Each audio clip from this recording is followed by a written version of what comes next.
Sveiki, turiu klausimą. Ar Vytautas didysis buvo vatnikas?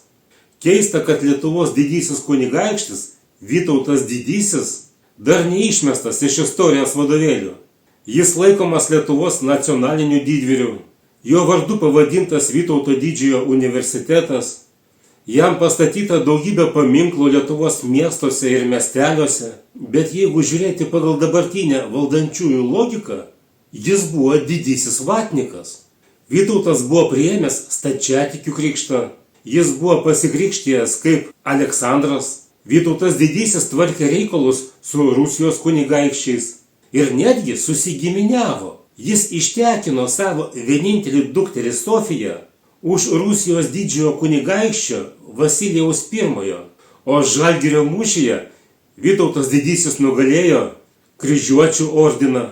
Žalgirio mūšyje jis kirto galvas kryžiuočiams, faktiškai tiems, kuriems dabar tarnauja Lietuvos politikos valdantieji. Taigi Vytautas didysis buvo puikus diplomatas, derybininkas, o dabar visi, kurie pasisako už diplomatiją, už pragmatinius santykius su Rusija, visi vadinami vatnikais. Taigi, sekant logiką, reiškia, kad Vytautas didysis buvo didysis vatnikas. Ir visa Lietuva, įskaitant konservatorius, liberalus, prezidentą, Lietuvos kariuomenę, Šaulių sąjungą, jie visi didžiuojasi Lietuvos didžiuoju kunigaikščiu Vytautu, kuris buvo didysis vatnikas. Kaip jums su logika? Viskas tvarkoj. Taigi Vytautas didysis, kuriuo mes taip didžiuojamės, parodė, kaip reikia stiprinti Lietuvą. O diplomatija tai vienas iš svarbių instrumentų, kurio dėka galima sustiprinti Lietuvą ir išvengti karo, išvengti mūsų sunaikinimo ir teritorijų netekimo. Diplomatijos nebuvimas parodo, kad Lietuva neturi suvereniteto. Tas faktas, kad kažkas tai valdžioje sudarė sąrašus, kuriuos lietuvius reikės sušaudyti atėjus momentui X, parodo, kad jie labai bijo. Reiškia, valdantieji prisigrobė tiek pinigų, tiek nusikaltimų pridarė, kad jie pasirengė pačiam didžiausiam, pačiam žiauriausiam nusikaltimui žudyti tuos, kurie perspektyvoje potencialiai gali ateiti į valdžią. Bet visų išžudyti jie tikrai nesugebės. O atsakyti už genocidą teks.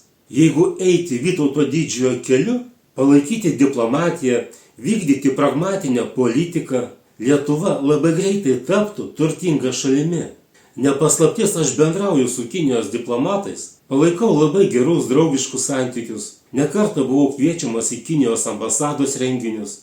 Turiu netgi investuotoją iš Honkongo, kuris ieškojo galimybių investuoti Lietuvoje į verslo projektus, į Lietuvos infrastruktūros projektus. Jo prašymu aš Lietuvoje ieškojau investicinių projektų investicijoms nuo 2 milijardų eurų. Ir su Lietuvos žinomais verslininkais mes jau derinome 3 gamybos projektus. Aišku, smulkesnius nei 2 milijardai. Į Lietuvą buvo atvykę investuotojų atstovai ir nuotoliniu būdu su pačiu investuotoju.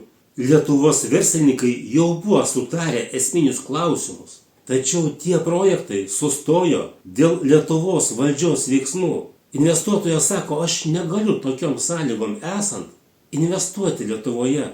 Sako, atidėkim geresniam laikam, kai Lietuvos Kinijos santykiai pasitaisys. Faktiškai valdžia užkirto kelią gamybos projektams, kurie būtų atnešę Lietuvai labai daug finansinės naudos. Lietuvoje būtų pastatyta keletą aukščiausio technologinio lygio gamyklų baltymų gamybos srityje. Lietuva pasaulinėje rinkoje užimtų labai stiprias pozicijas.